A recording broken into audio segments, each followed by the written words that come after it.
Oh, welcome to the Café Noir. It's nice of you to join us this afternoon. Now, today we've got something just a little bit different. You know, I've been missing my killer kitchen, and I've been missing just having fun watching movies. But I think I may have found a loophole that will allow us to have some fun again. Maybe, maybe not. So after this commercial break, I'd like you guys to join us as we listen to Night Surf by Stephen King, audiobook, narrated by yours truly. And on the side, we'll be making some deep fried pork chops, some mashed potatoes, some greens, and who knows, we might even just get bored and have a little more fun. So stick around, we'll see you right here after this break.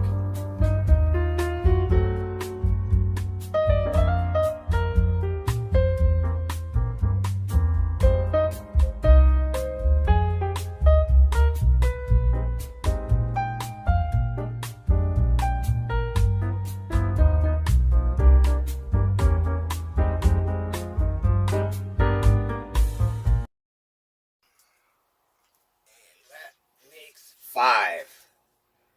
You know, when I want to smoke a joint, I like to puff. It's the one and only paper out there that truly lets you know that you're smoking quality.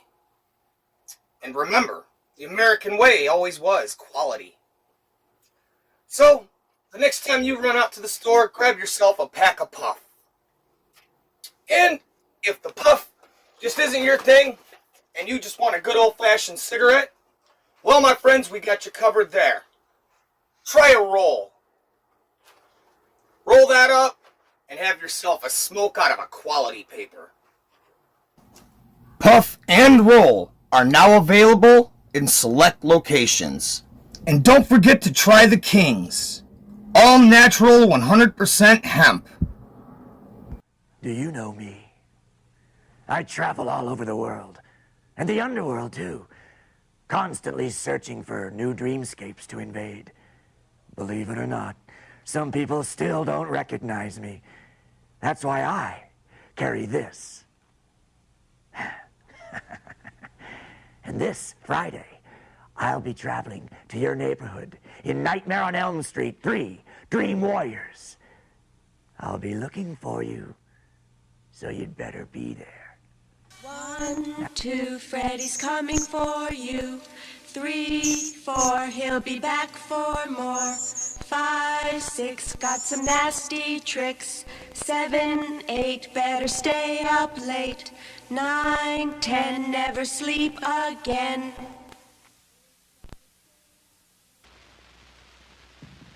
Welcome to a night of total terror. Night of the living dead.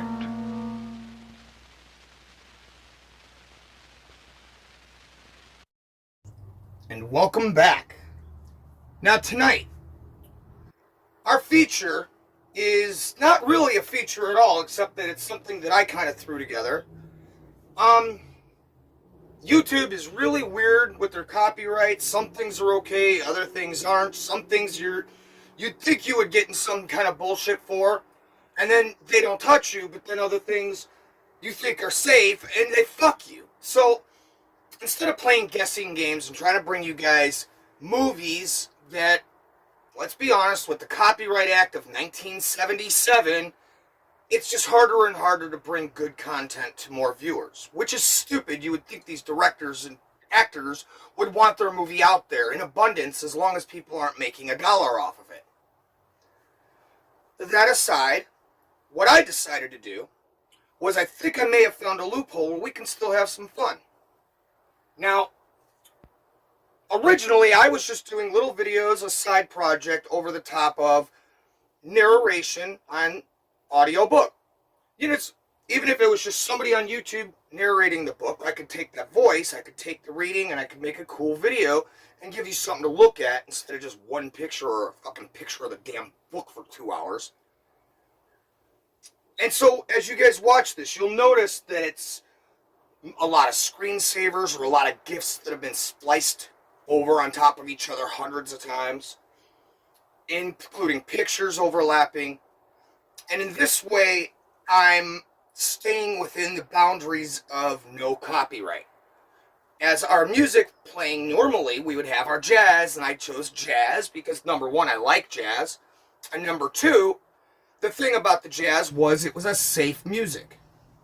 So, what we're going to do, and what my plan today, is as we're cooking, we're going to be coming back and forth, and I would like you guys to simply enjoy the story, and at the same time be able to get an insight into the difference between a movie and a book. And granted, this one, they never really made a movie yet.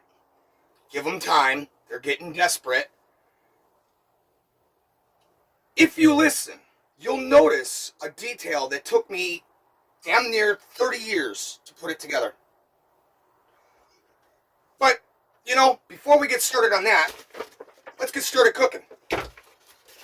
So we're going to take some flour. We're going to use a half a cup. Just going to drop it right here into this red bowl. Ah, fuck me running. There. That makes up for what I dropped. Now, we're going to take some chili powder. Drop that in there. A couple tablespoons, you know. You can eyeball it. It doesn't take a whole lot. Now we're going to take some parsley. And then we're going to take this parsley, and we're actually going to set this to the side because we're going to need this to doctor up our box of taters. Why the box? Because honestly, $1.50 is a lot cheaper than the $5 or $6 that they want for a bag of potatoes. Granted, the bag of potatoes is worth it, but when you're broke and living in California under a liberal regime, sometimes the box is the best you can get. Also, we're going to add some onion powder right on top. Again, couple tablespoons, you know. Now on top of that, let's add some paprika, huh? Now that one, we're just going to throw a bunch in. I like my paprika.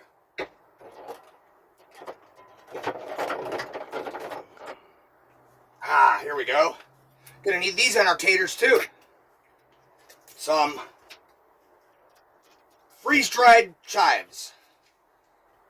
Now granted, for those of you who have a yard and don't have a landlord that's up your ass every 5 seconds on stupid little shit, this is the best you can get. But if you have a yard, it's easy to grow them. I recommend fresh chives. For us, we're just going to throw some of these in. Nice little bit of flavor. And again, these two things we're going to need for our taters. So we're going to set them aside. And finally, we're going to take some... Oh, shit, where'd it go? Oh, that's right. Our killer seasoning mix does not exist. We had an accident after the last show when we were doing cleanup, and the kitchen mix went everywhere, along with the jar. So, no mix for that today. So that's our seasoning. Now what we're going to do is we're going to take our whisk, and just whisk this all together real nice. And we're going to add just a little more seasoning.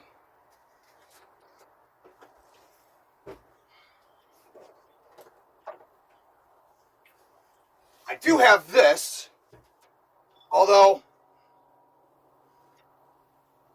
it's not my seasoning mix. It's pretty close, it's just not as spicy as mine. And it doesn't taste as good. So, I tell you what it is, but the last time I talked about this stuff, I got in trouble and I had a cease and desist. Because, again, you would think the product, they would want them to talk about it, want you to go out and buy it. But nope, if you don't have the right legislation and you don't blow the right people, can't do it. Leave it to Hollywood. Which leads me to another detail, and I'm only going to say it once, and this is all I'm going to say. When you play with the devil, you get yourself burned. Okay, now, if you guys can see right in here, if you guys will look right down here on this corner, you'll be able to take a good, solid look. This is what we want. That consistency, that flavoring, I wish you were here to smell it. I mean, it's spicy, but yet it's a clean spicy. It's not the bite your nose spice. It's got one of those, damn, that I want it. I want it. Now I don't even want to wait for it to cook. Now, unfortunately, we're making pork, and you never want to eat that shit unless it's been cooked thorough. So we're going to take the rest of this flour, and we're going to put this away. If my back will let me. Ow. Okay, that hurt. We're good. Next, we're going to take some oil. Let's double check, make sure this fits. Yes, they will fit good. Now, I'm going to show you guys something. A lot of people don't know. When you're deep frying, especially if you don't have a deep fryer, you're just using a pan, right? Just make sure, see where that one pork chop or that steak or whatever you're deep frying, how deep does it go? Once you get the idea inside the pan, that's where you take and you just dump in and get it to a point where it's going to just cover it. Now, the reason you want to do that, really two reasons you want to do it that way. One, you want to conserve on the oil. Again, especially if you live in a Democrat, liberal-run state like Chicago, Detroit, California, New York, things cost more. They're more expensive. So, you're going to conserve your oil and use just what you need. Now, as I start to heat this up, this would be a good opportunity for you guys to start the story. So without further ado, this is Night Surf by Stephen King, narrated by Vincent Victorian, and we'll see you here after this. Night Surf by Stephen King. After the guy was dead and the smell of his burning flesh was off the air, we all went back down to the beach. Corey had his radio, one of those suitcase-sized transistor jobs. They take about 40 batteries and also make and play tapes. You couldn't say the sound reproduction was great, but it sure was loud. Corey had been well-to-do before E6, but stuff like that didn't matter anymore. Even his big radio tape player was hardly more than a nice-looking hunk of junk. There were only 2 radio stations left on the air that we could get. One was WKDM in Portsmouth, some backwoods DJ who'd gone nutty religious. He'd play a Perry Como record, say a prayer, bawl, play a Johnny Ray record, read from Psalms, complete with each Salah, just like James Dean in East of Eden. Then bawl some more. Happy time, stuff like that. One day he sang Breathing in the Sheaves in a cracked, moldy voice that sent Needles and me into hysterics. The Massachusetts station was better, but we could only get it at night. It was a bunch of kids. I guess they took over the transmitting facilities of WRKO or WBZ after everybody had left or died. They only gave gag call letters like WDOPE or KUNT or WA6 or stuff like that. Really funny, you know? You could die laughing. That was the one we were listening to on the way back to the beach. I was holding hands with Susie. Kelly and Joan were ahead of us, and Needles was already over the brow at the point out of sight. Corey was bringing up the rear, swinging his radio. The Stones were singing Angie. "You love me?" Susie kept asking. "That's all I want to know. Do you love me?" Susie needed constant reassurance.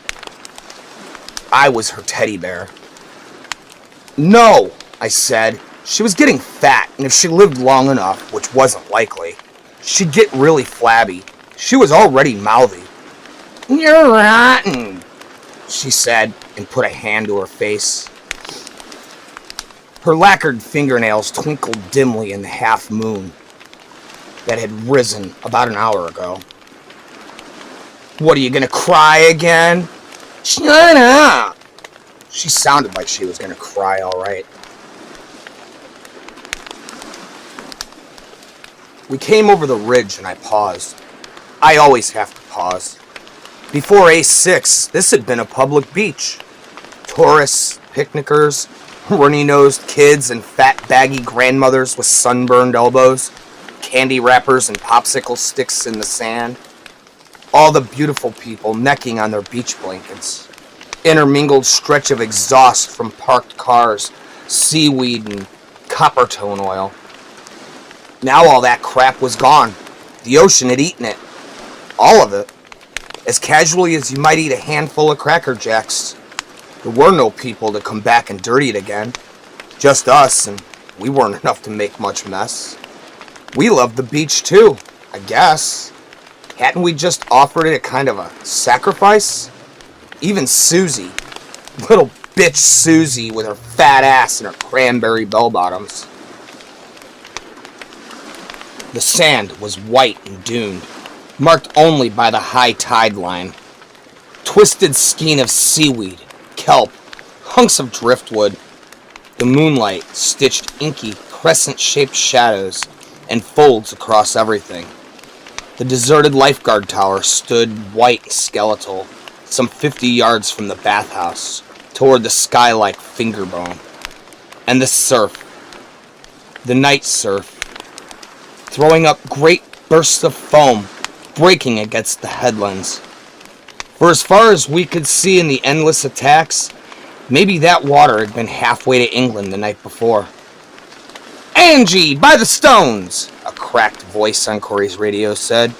"I'm sure you dug that one. A blast from the past, and that's a golden gas. Straight from the groove yard. A platter that matters. I'm Bobby, and this was supposed to be Fred's night, but Fred's got the flu. He's all swelled up." Susie giggled then, with the first tear still on her eyelashes. I started toward the beach, a little faster to keep her quiet. "Wait up!" Corey yelled. "Bernie! Hey, Bernie! Wait up!" The guy on the radio was reading some dirty limericks, and a girl in the background asked him where he put the beer. He said something back, but by the time we were on the beach, I looked back to see how Corey was doing. He was coming down on his backside as usual, and he looked so ludicrous. I felt a little sorry for him. "Run with me," I said to Susie. "Why?"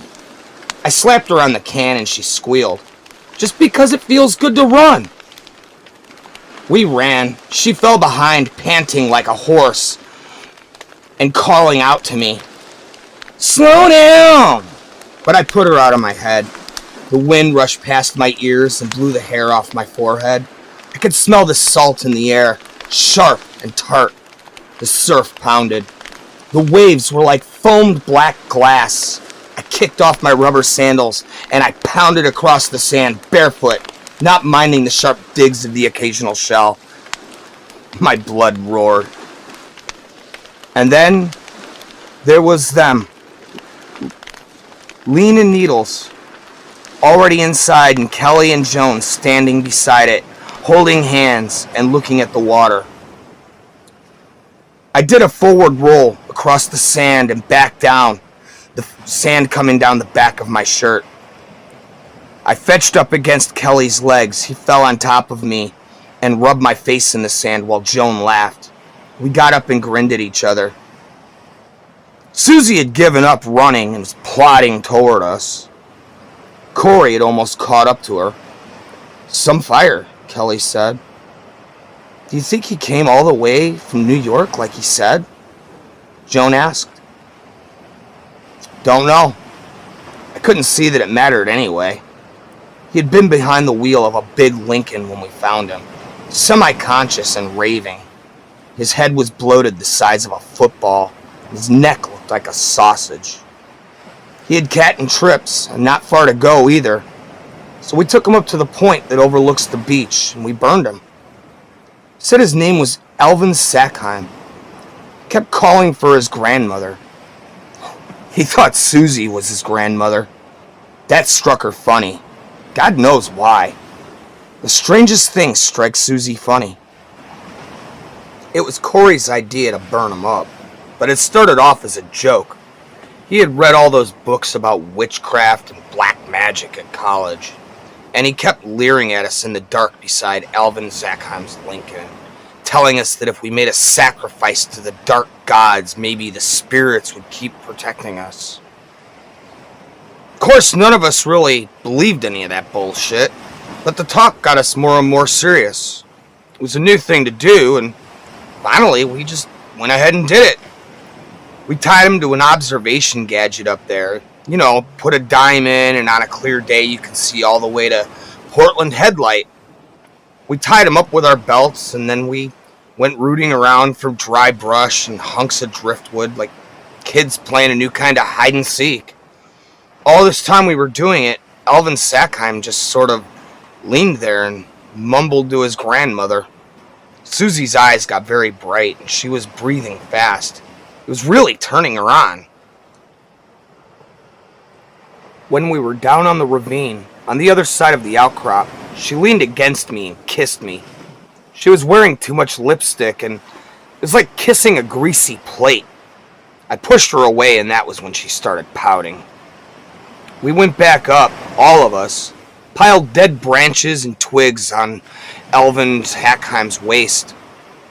Needles lit the fire with a Zippo. It went up fast, and at the end, just before his hair caught fire, the guy began to scream, and there was a smell like sweet Chinese pork. Got a cigarette? Needles asked.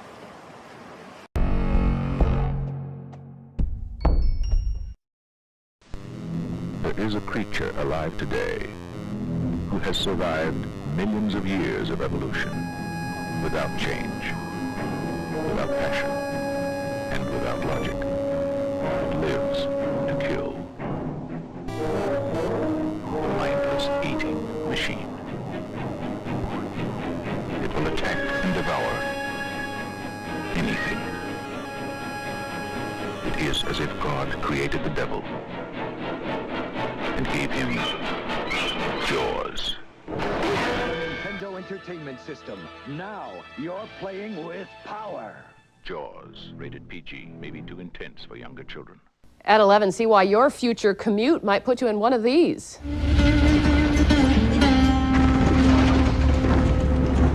It's his biggest blockbuster ever. I'll be back. A network television premiere. Catch him and her Hasta la vista, baby. in Terminator 2, Sunday, here on ABC. Parental discretion advised. Monday, she had everything she wanted until a fellow cop took everything away. Charlie Lloyd raped me. Now, one woman stands alone. You haven't got a prayer. Lori Loughlin, Reginald Vell Johnson, and Martin Sheen, one of her own, Monday on ABC.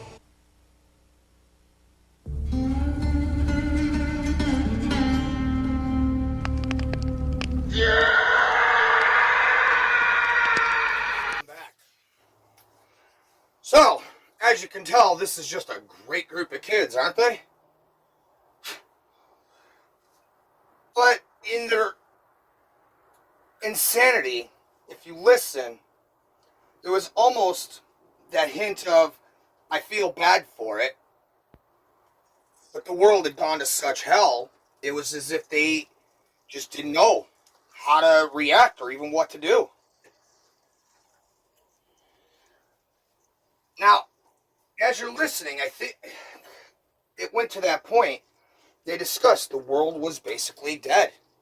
You know, they were all that was left after a disease.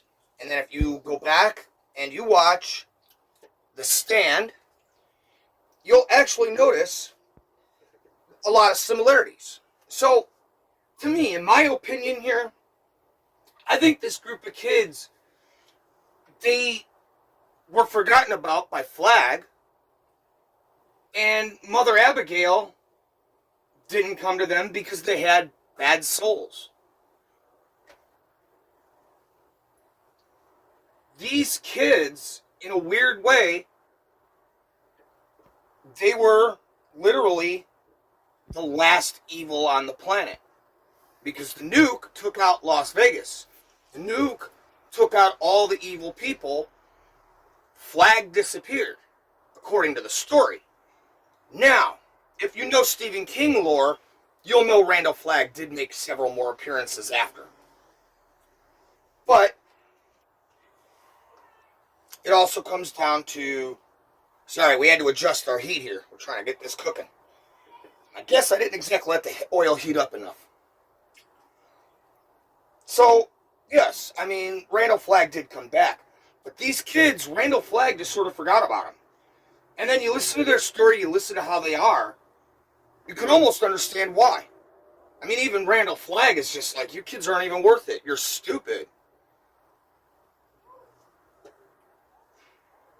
But, you know, Cavalier, August issue, the Cavalier magazine, published this on page 26.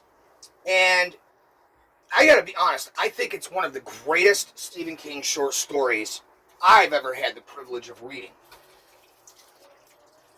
Now, I'll be honest, if you guys go and get the audiobook for Night Shift by Stephen King, released in 1977, you'll notice two things.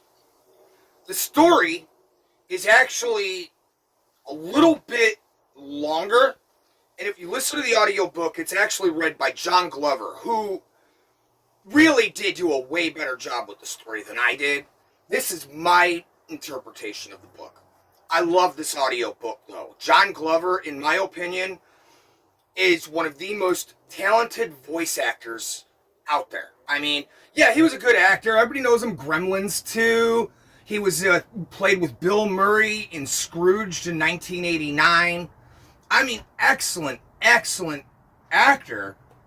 But I gotta be honest, when I've heard him do his audio stuff, his books, or his voice acting and other things, the guy is so talented. So, when you guys get done here, well, I'm not going to tell you where to find it because, quite frankly, I refuse to support that fucking bullshit app.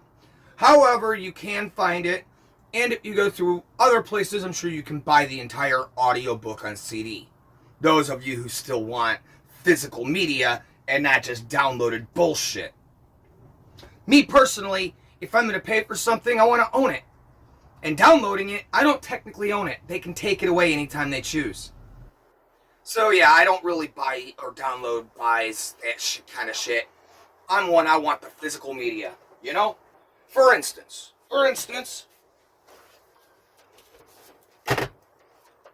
my favorite show, and it's on all these different streaming platforms. You gotta pay for that shit. This whole pay TV idea was bullshit when it started in 1967. What got big in 1967, they were doing commercials all the way back to 1963 telling you, stop pay TV. Stop them. You shouldn't have to pay for the news. You shouldn't have to pay to watch the football game. You shouldn't have to pay to watch Saturday night's wrestling match. You shouldn't have to pay to see a boxing match that's televised unless you're going to go see it personally in person there at the theaters. So, stop pay TV. Go buy it. It's a huge box set, like fucking 156 episodes. It's the entire series. I paid $56. It's Blu-ray, excellent quality. Every episode, including the banned episodes that TV won't show because it's too close to home. Right here. Physical media is always best. And I won't lie, honestly, I'm not a big Blu-ray DVD fan. You know what I miss? Ouch! I miss VHS. The best form of physical media ever made. You know what? Yeah, so your VCR might have ate your tape once or twice. Just like those cassette tapes. Just wind it back up. Hit that little button on the side, pull it open, and just wind your tape back up. Good as new. Tape snaps, you take a little bit of nail polish. red, clear, green, purple, blue, pink, yellow, whatever. Just some nail polish. You piece that tape back together, underside, right on top. You leave it set there for 24 hours. Pop that sucker back on the VCR. You might see a little teeny tiny fucking 30-second glitch, but your movie's gonna play. You fuck up that fucking DVD, fuck it, forget it. You might as well throw it in the trash. Because it'll skip and it'll hold, it'll pause. It's a waste. So again, this is a type of physical media that really, just like Laserdisc back in the 80s, should have gone the way of the fucking dodo. It's a waste of money. Unfortunately, we live in the future. In the future, everyone has DVD. Well, I tell you what. Invest in VHS. And I right now want to proclaim that we need to bring VHS back to all store shelves worldwide. Fuck your Blu-rays and DVDs. Get the VHS. Enjoy your movie. Same with CDs. Fuck those CDs. Throw them in the trash. Let's bring back 8-track tapes. Besides, 8-track tape always did have the better quality, sound-wise. Unless you want to get into vinyl and records. Now nothing is better than a good vinyl. Nothing. You get yourself a record from 1974. Led Zeppelin 4. Perfect example. Led Zeppelin 4. You go listen to Battle of Evermore on the fucking record. And again, it's got to be a stereo from the 70s too. That counts. That counts. These newfangled Bluetooth bullshits, they don't handle nothing. They're bullshit. You want a good stereo with good sound? You go get yourself a fucking stereo. I mean, the big clunker that weighed 50 fucking pounds in the head, the 8-track, the tape, the AM FM radio, the record thing on top. You know? Bring that some bitch in. You get your speakers that are fucking up to your waist or even higher. You know, the type of speakers your fucking parents or grandparents used to have that we would turn around, we would use them as fucking shelves. I used to store fucking lighters, books, fuck, I used to put my weed on top of it and use it to break up my weed while I was listening to Zeppelin. And that's my point. You get yourself one of those stereos, one of the good ones from like 1976. Turn around. You get yourself the record, Led Zeppelin 4, and then you turn around and you go get the CD. That remaster 2009. Yeah, go buy that piece of shit, then play the record, and you will hear a difference. And there is a significant difference. Record is the best form of media. And when it comes to tapes, whether it be VHS, 8-track, way superior quality. Yeah, your cassette tapes might have been smaller, more compact. How many times did they break? How many times did those 8-tracks break? Oh, damn. Oh, we are cooking now. Look at that. Look at that. We are cooking. And speaking of cooking, now that they've had their little cookout on the beach, what say we get back and find out what they're up to? We'll see you right here after this.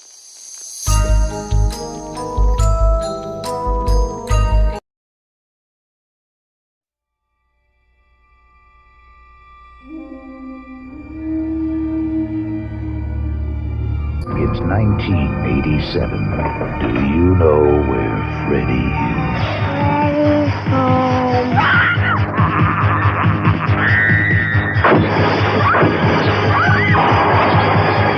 There's no waking up from this nightmare.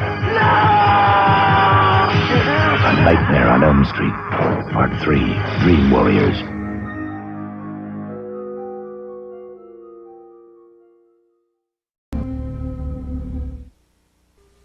Do it better with Mrs. Dash. Do it better with Dash, Mrs. Dash. Do it hot, do it cold, do it spicy, do it bold.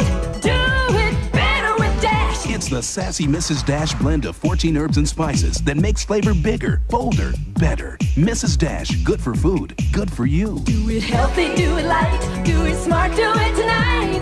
Do it better with Dash. Yeah, Mrs. Dash. If you're gonna do something different, you better do it better. Take this incredible camcorder, the Sharp View Cam. The viewfinder, gone. Replaced with this LCD view screen. So it sits in your hand, not stuck to your face. I can shoot up down, even myself. And watch this, instant playback. Come on, Daddy. ViewCam, only from Sharp.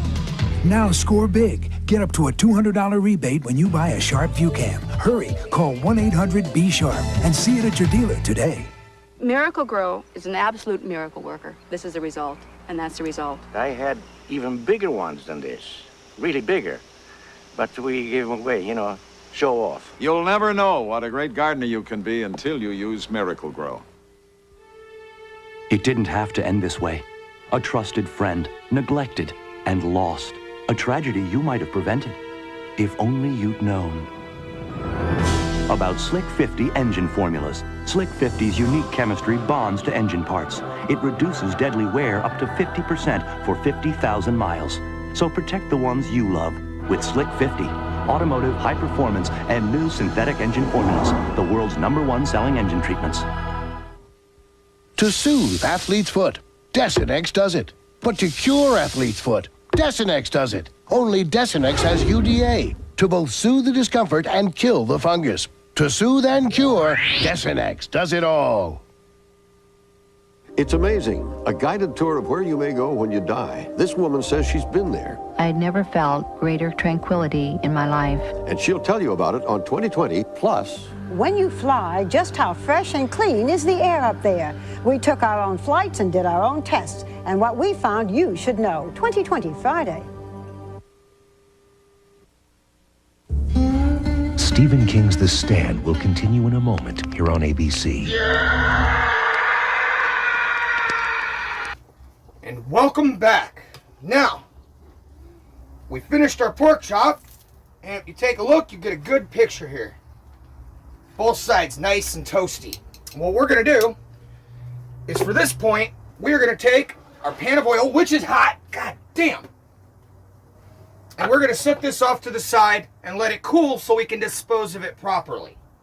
I'm going to dump it in the dumpster so all the homeless people that keep trashing my property without getting blamed for it, that way they'll be less likely to dig, or at least they got to pay for it when they dig and make a mess out of my shit. I ain't got nothing against homeless people. I ain't got nothing against fucking dumpster diving. I do it myself when I need to. But I got a problem when you make a mess, when you act like a pig, and when I'm getting in trouble for some shit that I didn't even fucking know happened. Anyway, we're going to take our plate, we're going to flap it right on top of that paper plate. Now the reason we got this on the paper plate is so it soaks up like all that extra grease. And we're just going to take this, we're going to take and just set it, whoops, sorry kitty cat, right there. That'll keep it warm while we start our vegetables and the water for our boxed mashed potatoes. On our next break, or when we come back from our next break rather, we are going to doctor up those potatoes, and I will show you guys exactly how to do that, the precise way to give you the best flavor possible out of instant anything. Now, as far as our vegetables, I would always recommend fresh, but sometimes fresh is a little more expensive and harder to come by. Again, being poor, you got to make do with what you can grab. So, went to Walmart. We bought a cheap package of frozen vegetables. What I'm going to do with these is I'm going to take... Ah, shit, that hurt. I am going to take a stick of butter, and I'm going to cut this in half. Let's move to the side. Well, that's kind of in half. We're going to take the bigger side, throw it in. We're going to take this side, we're going to put it back in the fridge. Oh, wait, no. We're going to take this side. Fuck, I'm retarded. Okay. No, we're going to take that bigger side, and we're going to put that aside for our mashed potatoes. And we're going to take the little one and put it in here. You know, I'm just not done yet. So, now we're going to take some onion powder. Light sprinkle right across, just like so. We're going to take some jalapeno pepper. Very lightly. It's not only expensive, but it also has quite a kick. This is literal jalapeno peppers chopped down to be like black pepper. light sprinkle. You don't want much or you're going to burn the shit out of your mouth and your asshole. Something like that. Now, of course, we need garlic. That is our secret weapon tonight. Garlic. And I'll tell you what. Again, I've been watching the internet, and since today is Inauguration Day, and I hate to admit it, I gave it the time of day, and I listened to all the liberal meltdowns and all the whack jobs. My God, I thought I was a vampire. I think I need the garlic to save myself from the other vampires that are out there fucking truly. Woo! I like my bloody steaks, but I'm not out there trying to suck people dry. Lightweight right across. And we're going to actually save that garlic, and we're going to put that aside with our chives. Now,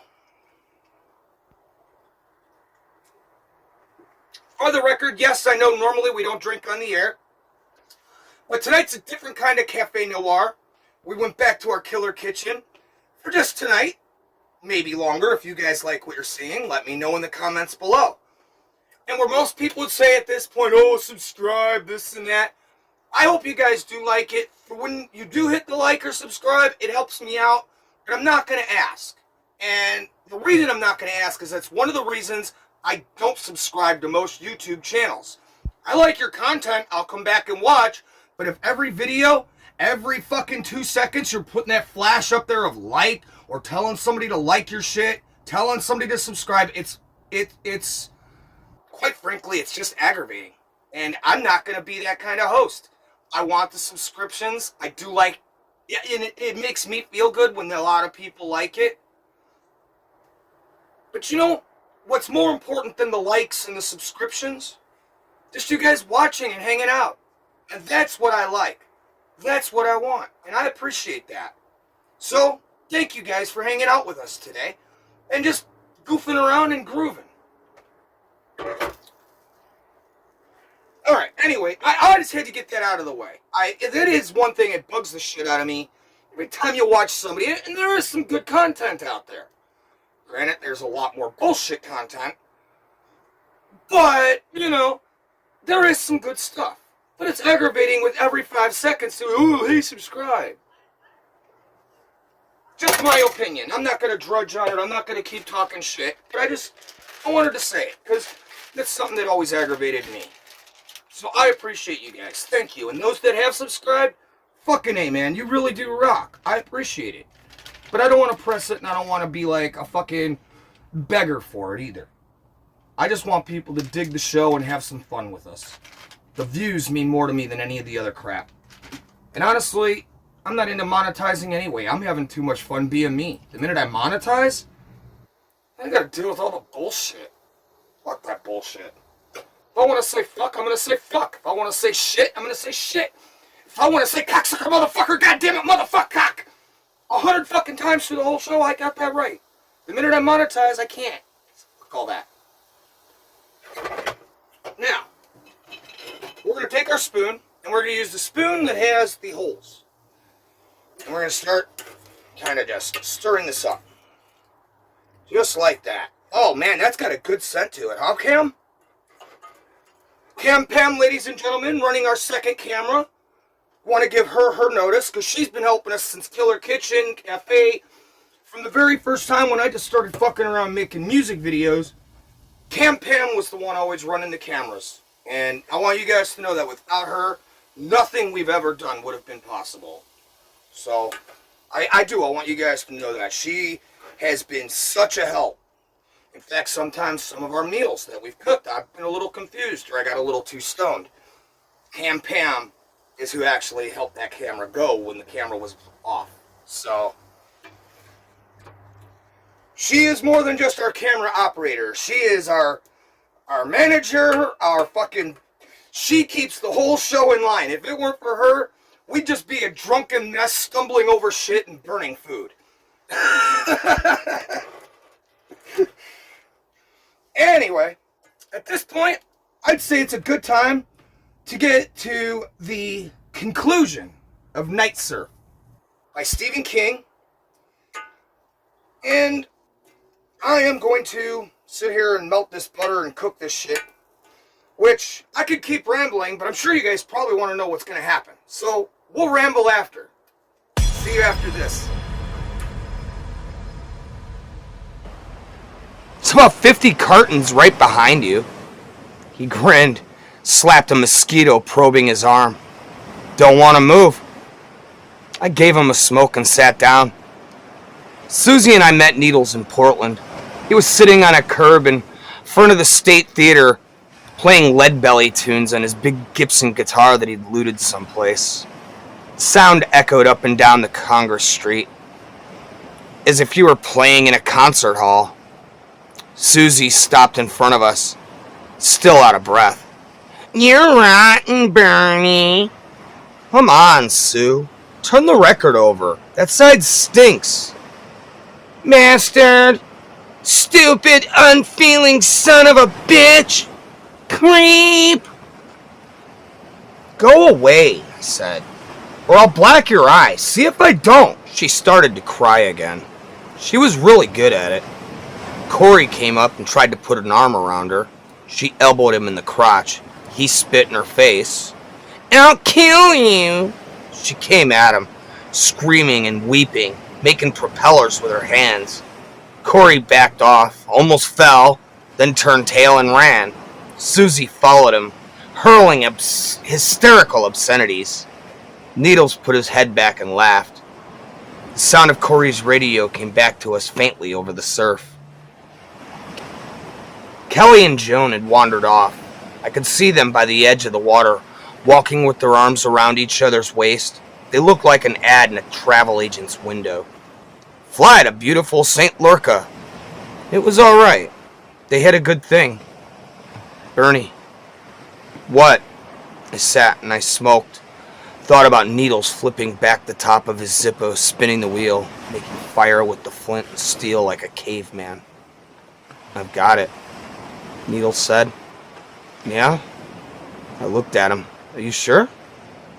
Sure I am. My head aches, my stomach aches, hurts to piss. Maybe it's just the Hong Kong flu. Susie had Hong Kong flu. She wanted a Bible, and I laughed. That had been a while. We were still at the university, about a week before they closed it down for good. A month before they started carrying out bodies in dump trunks and burying them mass graves with payloaders. Look. He lit a match and held it under the angle of his jaw. I could see the first triangular smudges, the first swelling. It was A6, all right. Okay, I said. I don't feel so bad, he'd said. In my mind, I mean. You know, I think about it a lot.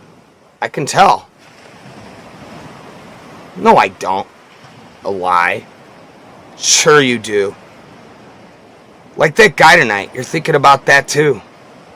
You know, we probably did him a favor when you get right down to it. I don't think he even knew what was happening. He knew. He shrugged and turned on his side. Doesn't matter. We smoked and I watched the surf come in and go out. Needles had Captain Trips. Made everything real all over again. It was late August. Already in a couple weeks, the first chill of fall would be creeping in. Time to move inside someplace. Winter. Dead by Christmas, maybe. All of us in somebody's front room.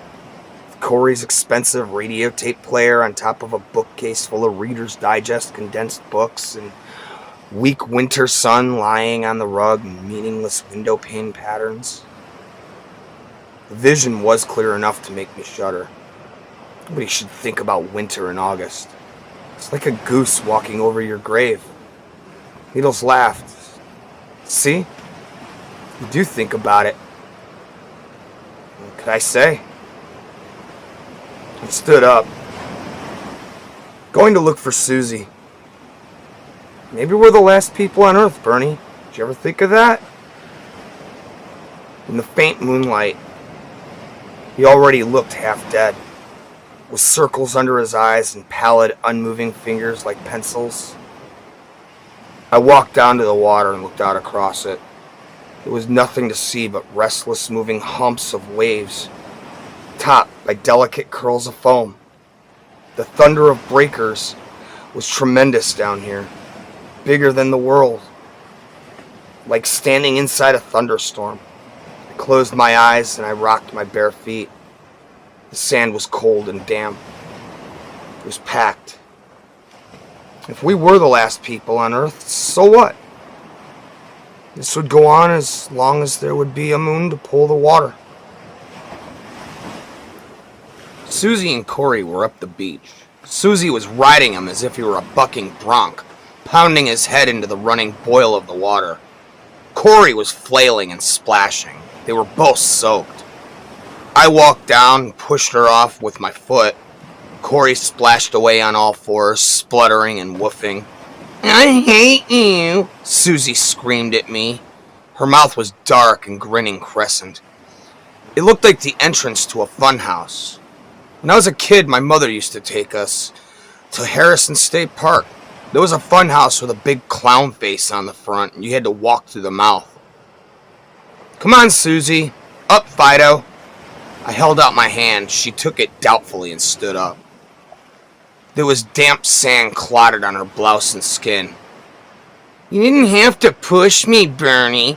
You don't ever..." "Come on." She wasn't like a jukebox. You never had to put in a dime, and she never came unplugged. We walked up the beach toward the main concession. The man who ran the place had a small overhead apartment. There was a bed. She didn't really deserve a bed, but Needles was right about that. It didn't matter. No one was really scoring the game anymore. The stairs went up the side of the building, but I paused, just for a minute, to look inside the broken window at the dusty wares inside that no one had cared enough to loot. Stacks of sweatshirts, Anson Beach, and the picture of the sky and waves printed on the front. Glittering bracelets that would green on your wrist second day. Bright junk earrings, beach balls, dirty greeting cards, badly painted ceramic Madonnas, plastic vomit. So realistic. Try it on your wife. 4th of July sparklers for a 4th that never was. Beach towels with voluptuous girl in a bikini standing amid the names of hundreds of famous resorts, areas, pennants. A souvenir of Anson Beach and Park, balloons, bathing suits. There was a snack bar up front with a big sign saying, "Try our clam cake special." Do you know me? I travel all over the world, and the underworld too, constantly searching for new dreamscapes to invade. Believe it or not, some people still don't recognize me. That's why I carry this. And this Friday, I'll be traveling to your neighborhood in Nightmare on Elm Street 3, Dream Warriors. I'll be looking for you, so you'd better be there.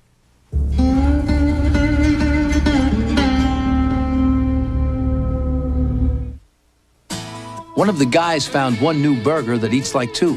Introducing the tasty new Mega Double Cheese from Burger King. One sandwich with 2 burgers for 1/3 pound of flame-broiled taste. It's 50% bigger than our double cheeseburger used to be. And at the everyday price of just $1.99, since the burger got bigger, the value did too. The new Mega Double Cheese, just $1.99 every day at Burger King. We may not be the world's #1 fast food place. It just tastes that way. Hello, you've got to try Mueslix. Some kind of a joke? No, it's something you eat. Maybe it's something you eat. Once you get past the name Mueslix, Oh, please just try it. you're going to be real surprised by the taste. Sweet. Crunchy. Raisins? Almonds? Dates? Kellogg's Mueslix cereal has a cup of fruit and nuts in each box.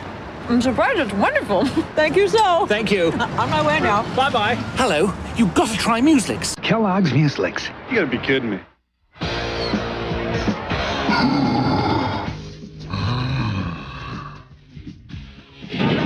This is the place. Told them you were living downtown, driving all the old men crazy. There they are. Cold filtered Miller Genuine Draft. The cold one.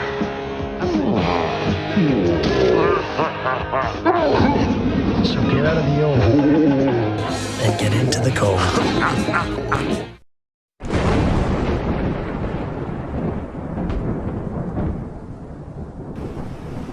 I used to come to Anson Beach a lot when I was still in high school. That was 7 years before A6. And I was going with a girl named Noir. She was a big girl. She had a pink checked bathing suit. I used to tell her it looked like a tablecloth. We'd walked along the boardwalk in front of this place, barefoot, the boards hot and the sand beneath our heels. We had never tried the clam cake special. What are you looking at? Nothing. Come on. I had sweaty, ugly dreams about Evan Sackheim. He was propped behind the wheel of his shiny yellow Lincoln, talking about his grandmother. He was nothing but a bloated, blackened head and a charred skeleton. He smelled burnt. He talked on, and after a while I couldn't make out a single word. I woke up breathing hard. Susie was sprawled across my thighs, pale and bloated. My watch said 3:50, but it had stopped. It was still dark out. The surf pounded and smashed. High tide. Make it 4:15. Light soon. I got out of bed and went to the doorway. Sea breeze felt fine against my hot body in spite of it all. I didn't want to die. I went over to the corner and grabbed a beer. There were 3 or 4 cases of Bud stacked against the wall. It was warm because there was no electricity. I don't mind warm beer like some people do, though. Just foams a little more. Beer is beer. I went back out in the landing and sat down and pulled the ring tab and drank up. So here we were, the whole human race wiped out. Not by atomic weapons, bio-warfare, or pollution, or anything grand like that. Just the flu.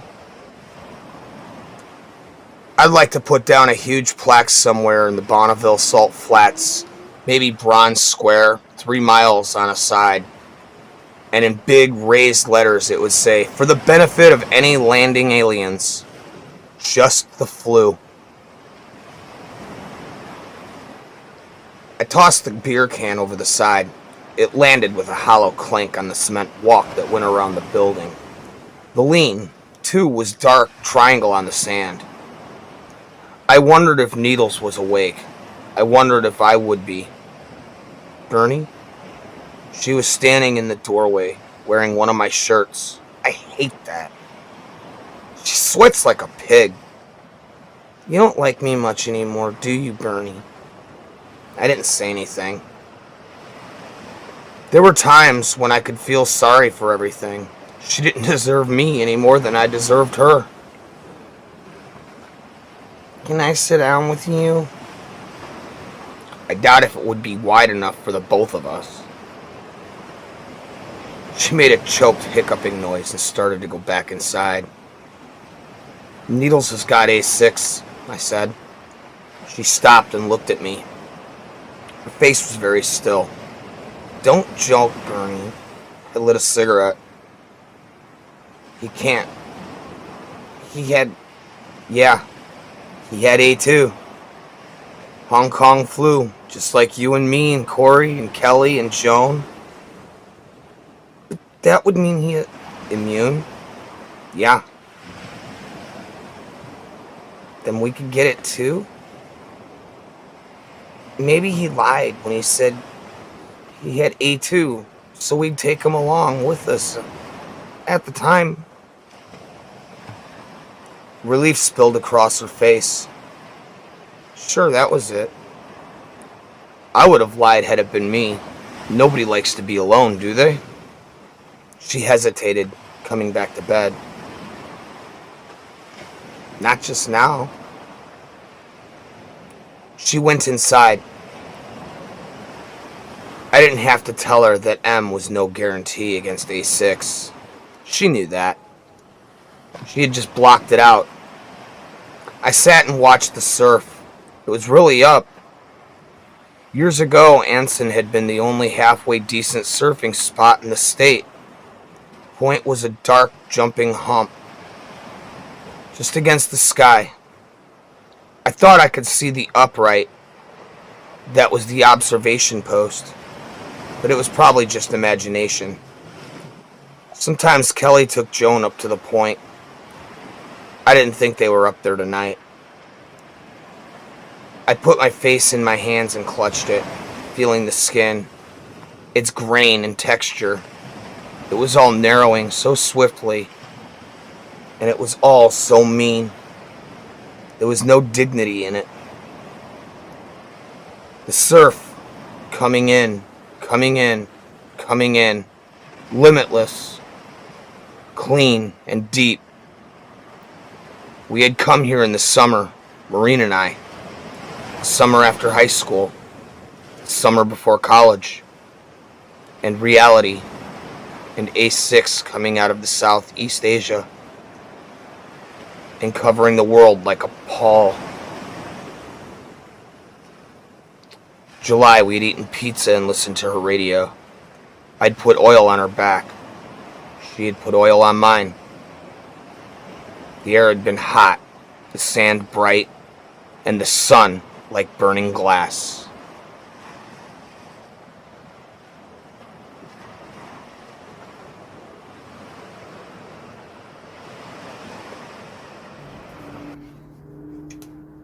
And that, my friends, is the conclusion to Night Surf. Now, do you see what I was talking about when I said how it's connected in a way to the Stand universe? I gotta be honest, the reason I like it the most is because it is that perspective of the group that wasn't good or evil, they just existed. I like that concept, because there are those of us out here, we're not bad people, we're not exactly good people, we mean well, but we fuck up and make mistakes. Some of them are really sick mistakes that are trashy, but it's a mistake. And I like that Stephen King acknowledges that, even if it isn't a separate story. And in a way, I even like that, the fact that it is a separate story away from The Stand. Because The Stand is already like the length of the Bible. I mean, 2,000 plus pages, kind of like Stephen King's It. Okay, I gotta let the cat out. Go ahead, Jackwagon. Shit. Thank you. Okay. Back to what I was saying. Had to let the cat out, let him run. Bring in the dog and put out the cat. That's all I could say without getting in trouble. Copyright. I never played it. I just sang a piece, one line. Like I said, YouTube has been fucking me on everything they can. I'm trying really hard to be good. Well, at the same time, I'm going to play by my rules. See, I learned a long time ago. You can bend the rules, you can break some rules, but you still got to play the game. You can choose what game you want to play, but you've got to play by the rules of that game. So, with that in mind, we've chosen to cook, so why don't we get to cooking and I'll shut my pie hole for a minute. But at the same time, I couldn't resist. I wanted to get into this because I love this story. In fact, in a way, I think I actually like this short story more than I like The Stand. However, I gotta be honest, I like Freddy and Jason and Michael Myers, all that stuff. But I gotta be honest, the coolest villain that I have ever had the privilege of getting to read about and getting to know is Flag. And he shows up in the most inconspicuous places as you're reading Stephen King's work. Now, I'll tell you the truth. Politically, well, let's just say Stephen King is exactly the type of rich person that we all are used to reading about.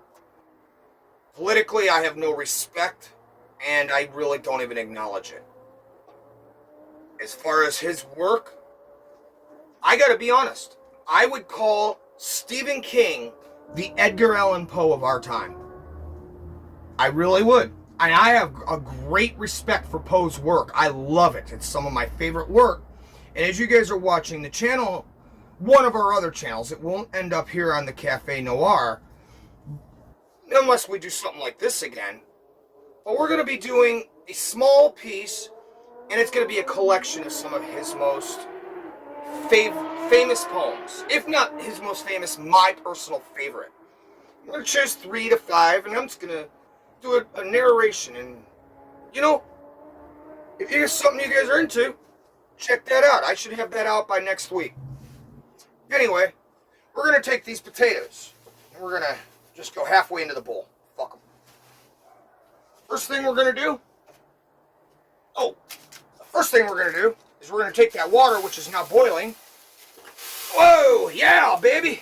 And drop that fucking half a stick of butter in there. Whoops. Now, we're going to take our garlic. I'm going to pop this lid off because I ain't trying to sprinkle. I want to add this garlic. I want some fucking garlicky mashed potatoes. Yeah, something about like that. Fuck it. Throw some more. You know what? Fuck it. Throw the whole damn thing in there. Now we're going to take some chives. Now these we're going to be a little more careful with because you don't want too many. Something about like that. Just see if you guys can get a look down here. There we go. About like that. I'm not going to do too many more. Okay, that is totally it. That's probably too many, but hey, it'll still taste good, Pam. Alright. Now, we're going to take some parsley, and again, this one I am going to just sprinkle. I just want a little bit. Tastes good. A lot of people say they don't taste parsley. I can taste it, and I like it. I think it's really good. Another thing you guys can do, those of you who live in a state where it's legal to own, legal to carry, legal to do whatever, and I may talk a lot of shit to the liberals, but I gotta be honest, the one reason I think I stay living in a liberal state is because where they may strip me of most of my rights, at least I can smoke a joint, watch fucking Beavis and Butthead, and forget about the BS for a while. And I appreciate being able to do that. Some of those other states, it's not exactly something you can get away with, and it sucks. Because, I mean, you know what, let's be honest. The only reason marijuana was ever illegal was because the paper industry was losing money thanks to the hemp industry. And honestly, hemp was cheaper, it was easier to grow, and you got a better product. And you know what, the truth is, when it comes right down to it, hemp simply is a safer product, whereas you're cutting down millions of trees. We need those forests. I don't know if you guys know this, or if the government gets it or not. You know, you'd think it's the government. They got all these scientists and shit. We need the trees to breathe. So maybe cutting down the trees so that you have a piece of paper to write on, so that you can fucking make a baseball bat. Cut down this fucking big-ass hunk of tree, get this little fucking wiffle bat-looking thing. Fuck! And again, you know, like I said, it's just common sense. And that's the only reason weed was ever illegal. Now, I'm not saying that the whole country needs to be a bunch of fuck potheads, alright? Moderation. Everything in moderation. Let's be blunt. It's better to be a pothead than a drunk. I don't know about the guy who came home stoned and beat up his wife, but you hear all the time about the guy who came home fucked up on his fucking whiskey and beat up his wife. So, and I'm a drinker. I am a drinker. Fuck, I'm drinking a beer right now. So I'm not knocking alcohol, but I am making the point. This is legal. And as far as this whole thing making cigarettes illegal, right now, that's bullshit. And it's just as much bullshit. And all you did was find another boogeyman. And Rob Reiner, I'm telling you to your face, you can suck my fucking dick. You're a fucking punk-ass bitch. I don't give a shit. You get your fucking lawyers. Let me tell you right now, I ain't got nothing to take. I got nothing to take. So you get your fucking lawyers and try to squeeze milk from a lemon. I don't give a fuck. Try it. But you're a punk-ass bitch. Fuck you. I'm sorry that you don't want to smell a cigarette while you're having your fucking martini at the bar. Get the fuck out of the bar, go to a restaurant. But the bar, that's always been a place for people, especially those of us who might have gone through bad times and went through something bad that day, and you don't want to go home. And you just want to sit, chain smoke a pack of fucking Marlboros, drink your fucking bourbon and fucking Coke, and just be left the fuck alone while sad country music plays on the fucking jukes. And I'm sorry, but that's the American fucking way. Anyway. Now, we're going to take our whisk, we're going to whisk this all up together. The reason I said use the whisk is with the whisk, you'll be able to actually get a better feel for what you're doing, you know, and it gets it totally sunk in. I'm looking. It smells pretty good. It looks all right, but just not there yet. You know what? Something's missing. Something is missing, and I think I know what.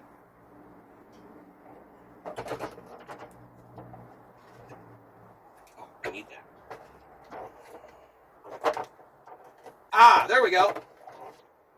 We're going to take a little bit of ground thyme. Just like that. Very little bit. You don't need much. This shit's potent. Oh, that is... Oh, my God, that is going to fucking taste so good. Now, it's got a little bit more of a Italian feel. You guys are going to dig this. I promise you. Now, what we're going to do is we're going to set that aside. Down here, just for now. Our next project. This one's going to be a little bit more fun. We're going to take our can of turkey gravy. Why turkey gravy? Somebody gave it to us, and to that person, thank you. It was really cool. And we've had it up in the cabinet there. And I decided I wanted some gravy with my taters today. Hey, turkey gravy, what the fuck? Why not? Pork and turkey kind of do work together anyway, poultry and pork. So now what we're going to do is we're going to take that mix, that seasoning that we took and put together earlier. We're going to take just a little bit of that. Here we go. Half a teaspoon. Right in. Just like that. Next, we're going to take a tablespoon of milk.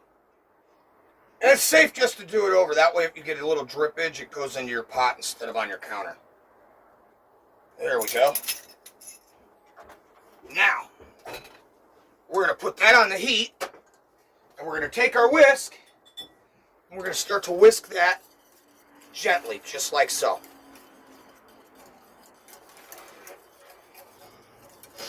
And that's about what you're looking for right there. Our water is doing very nice. That is ready to go. Ah, that's perfect. And once that gravy heats up, our dinner is just about ready. But you know, there's one thing. When we set up our little batter and did our thing when we fried the pork chops, well, you know, I just broke open too many eggs. I guess just the one egg would have been enough. And I wasn't sure about that. Now I know. So, I took and I broke up 2 more eggs, dropped it in there. And we're going to make some scrambled eggs and drop our scrambled eggs in on top of our deep fried pork chop. That will just give it that extra finishing touch to really fill your belly and put you to bed nice and early with a good, clean mind. In fact, for those of you watching, if you're digging it and if you're interested, what I would say, check this out, is if you go and if you're able to find the channel, we have a channel out there called The Collector. And it's just a collection of shit that I've grabbed from music videos or whatever. And some people have found it, they like it. It's also where we post stuff that's a little more risque, and I don't want to post it to the big channel, and I don't want to post it to Café Noir.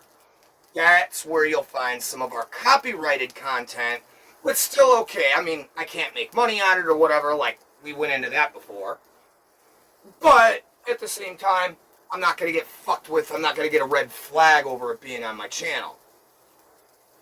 So if you guys can find the collector, you'll find several more stories, and you'll continue to find all the new stuff that I find that I'm working with. And those that dig our music channel, that's a good place to find some of our hard shit where I would never post it to something that people who know who I am. So there's something for you guys to kind of dig. Okay. We're just waiting for this gravy to heat up. Once this gravy heats up, we are going to pour the water into our mashed potatoes. We're going to stir that up using that guy. Another way you could do it too, and honestly the only reason I'm not doing it, you can whip them. You pull out your little mixer, you whip them, and I mean, yeah, whatever. I'm not doing it because quite frankly, I hate these fucking little things right here. It's a bitch to clean every fucking time, and I end up every single time I'm doing the fucking dishes getting my finger caught and damn near wanting to rip it off. And all I'm trying to do is wipe it clean. So, no, not today. No, thank you. We're going to do it the old-fashioned way and just mix the bitches up by hand. And honestly, I kind of like the lumps. I always did, though. I like lumpy mashed potatoes. I like to know that I'm eating a potato, even though they're soft and they're whipped up real good. I'll usually whip them, and sometimes what I'll do is I'll boil some potatoes on the side, right, as we do our mashed potatoes, and I'll whip those, and then I'll slice and dice fucking on the other potatoes, 3 or 4 of them, and throw those in, and then fucking whip them again. Perfect consistency. You know you're eating a potato, but it's just, it's so good. I mean, it's up there. It's almost as good as the double-baked potato. Almost. Which, you know what, that kind of reminds me.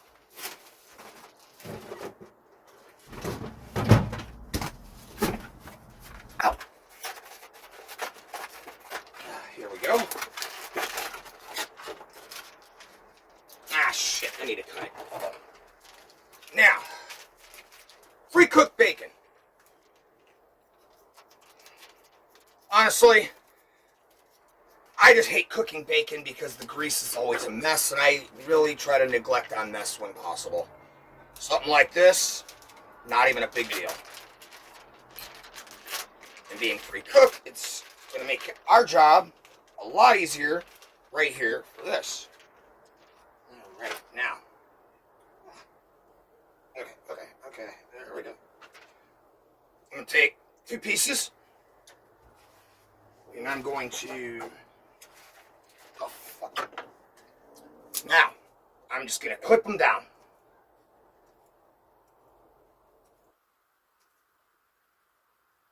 Real small, just like that.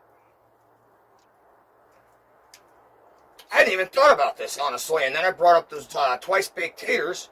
In fact, that's something else, too. If you guys are interested, you want to see me how I make my twice-baked taters, let me know in the comments, dude, and I'm more than happy. I think it'd be a lot of fun. Here we go. Now we're doing them small because we want them to really mix up and go throughout all of the potatoes. And this will give it just that nice extra flavor. And don't worry about it being heated up, because once you pour that boiling water in, it's gonna get fucking hot. Here we go.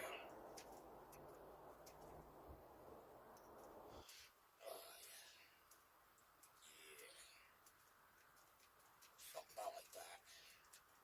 And it is tedious to do it this way, I won't lie. There's a lot to it. It can be a pain in the ass. But it's actually worth it in the end. In fact, I think I'm going to do just one more piece. Just one more. There we go. Fold it over. It's all... There we go.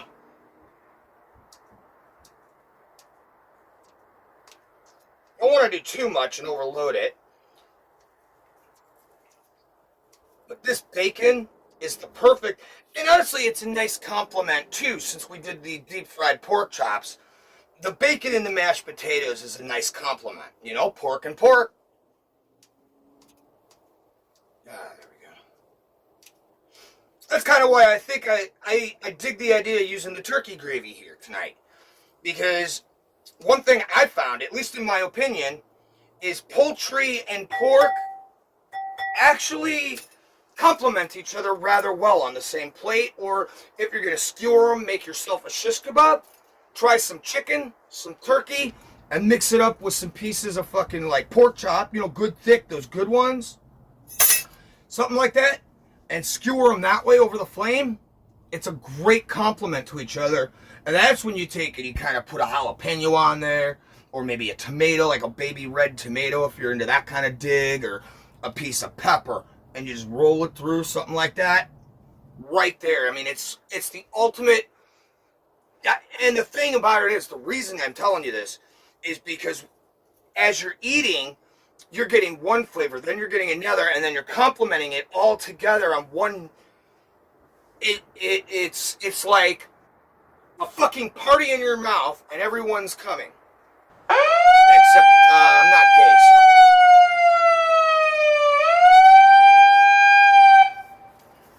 We're gonna do this one more time. Alright. Now, this is just about ready to go. I think we got time for just a quick commercial break. When we come back, we'll finish up what we started here, guys. There is a creature alive today who has survived millions of years of evolution without change, without passion, and without logic. It lives to kill. The mindless eating machine. It will attack and devour anything. It is as if God created the devil and gave him jaws. Nintendo Entertainment System. Now you're playing with power. Jaws, rated PG, may be too intense for younger children. And welcome back. Now, that leftover egg from our mix, we added a couple more to it. And I mean, I figured, why throw it away? It's still good egg. And as far as like, oh, bacteria, blah, blah, blah, whatever, because you dipped it in raw meat, well, you're going to cook that bacteria out right now. So, that's what I say to that. So, we're going to take, and we're just going to, oh yeah, just like that. Now, the secret to good, this is the wrong thing. Here we go. The secret to good scrambled eggs is to always keep them in motion.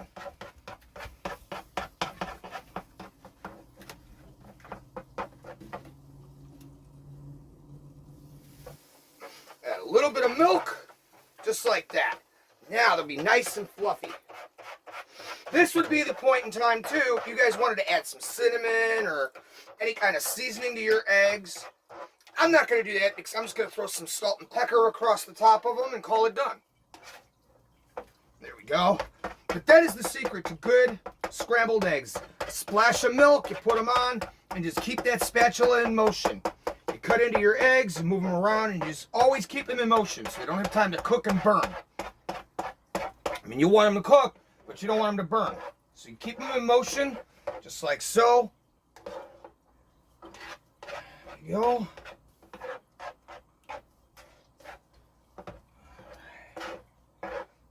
There. See, I like to double fist with my spatulas, and the truth is, it's kind of like having a drink. You know, I like to double fist my drinks, and I like to double fist my spatulas. It lets me get better control too, so I can keep the temperature down, and I can get a good thorough, it's a nice cook. See? Just like that.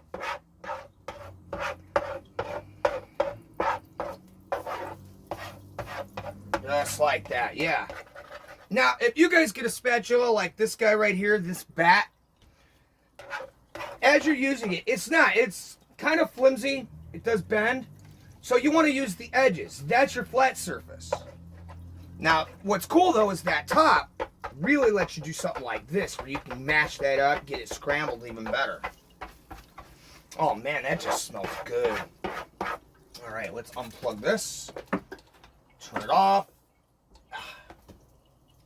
Damn you. Unplug it. And what you want to do, fuck me running.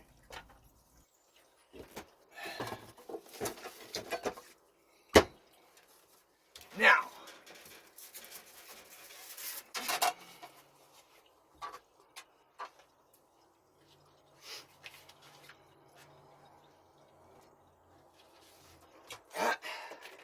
and we're gonna take, shit. Fuck.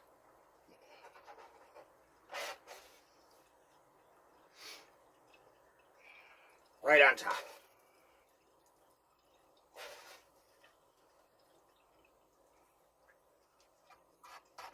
Just like so. There we go. And now, ow, fuck, that hurt. A little bit of salt. And a little bit of pepper.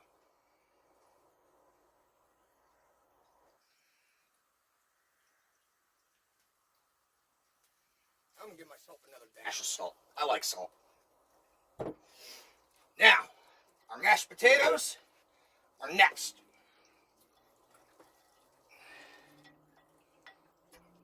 There we go. And what you want to do is, as you're dishing them, if you can do it right, give yourself a little divot, and that way you can fit your gravy right into the mashed potatoes.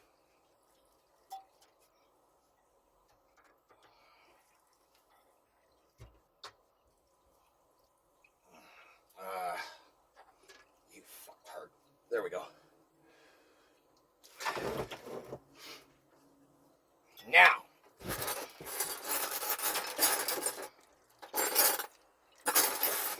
there it is. We're going to take our gravy and just very gently, there, right in, a little bit more right across the top of here.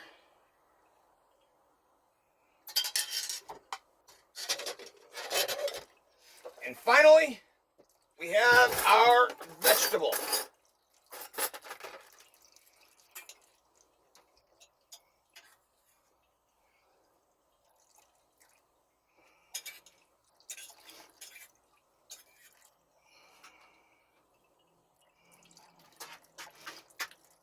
And there you have a mess. Fuck me. A very nutritious meal. It doesn't take this long to cook, except that it did today because, well, we were talking and hanging out. You guys, thank you very much. I totally appreciate you hanging out. It's been a lot of fun tonight, and I hope you enjoyed the story. On my end, this is kind of the end. We've been on the air for way longer than what I should have been. And what's great about YouTube is I can run over. I'm not stuck on TV schedule, even though we do try to make it more like a regular TV program. Thanks for hanging out, but I got a mess to clean. Now, I will tell you, hold on. As a matter of fact, we're going to set this aside real quick. I just want to show you guys something. With this kind of thing, right here, and that kind of mess, this is an opportunity. If you guys pick up one of these, while it's still hot, you want to get a scrubby, like $1 for a pack of 8. And while it's still hot, get it wet, and just like, oh yeah, just like that. And don't worry about the mess. You can always sweep the damn floor. You can always wipe the fucking counter or the table or whatever. Get all that off of there. Get it wet. And the reason for getting it wet is they are plastic, and if the thing's hot or hot enough, it'll melt your shit, and then it'll ruin your fucking burner thing. So you don't want that. And there you go. got a little pocket spot here. You guys will look. Ow. Right here. It'll just catch everything down in there. Take a paper towel. I might have to wipe it down just a little more. And that's a quick, easy cleanup. And that has been advice from the kitchen. Right here on Café Noir. We'll see you guys next time. Thanks for hanging out. Keep on rocking. Today, I got a real singer for you. For chills, thrills, and spine-tingling stories. Tales from the Crypt Keeper. Today, here on ABC. I was at the slaughterhouse. I got an uncle that works at the slaughterhouse. Hey, my brother works here. My grandfather, too. My family's always been in me.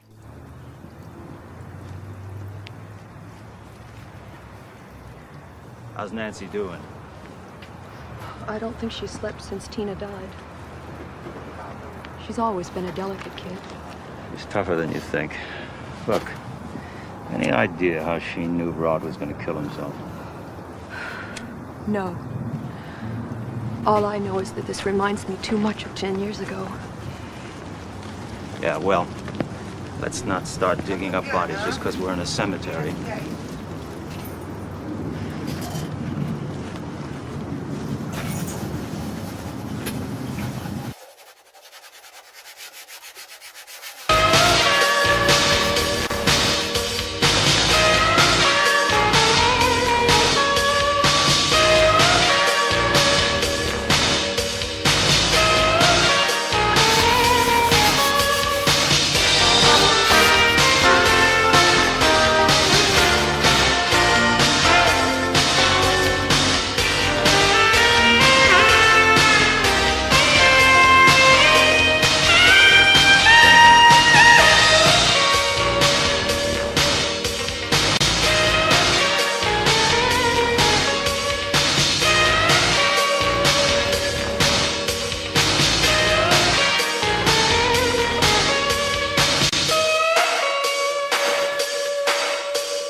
There's a legend round here. A killer buried, but not dead. Few have seen him and lived. Some have even tried to stop him. No one can. They say he died as a boy. You see, Jason was my son, and today is his birthday.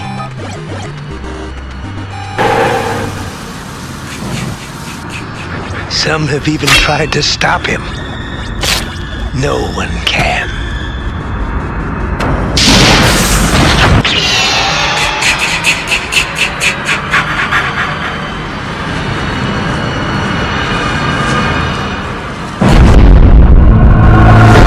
I want you to concentrate. Think about your feelings and just focus them in on the matchbook. Maybe we can get it to move. Concentrate. Concentrate! What's happening to me?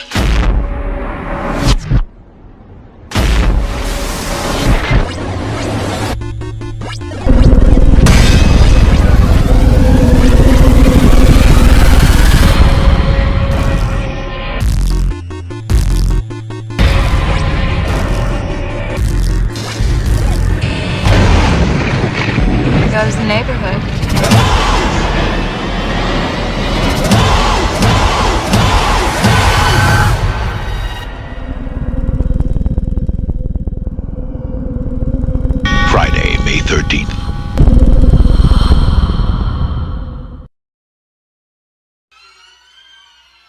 Oh,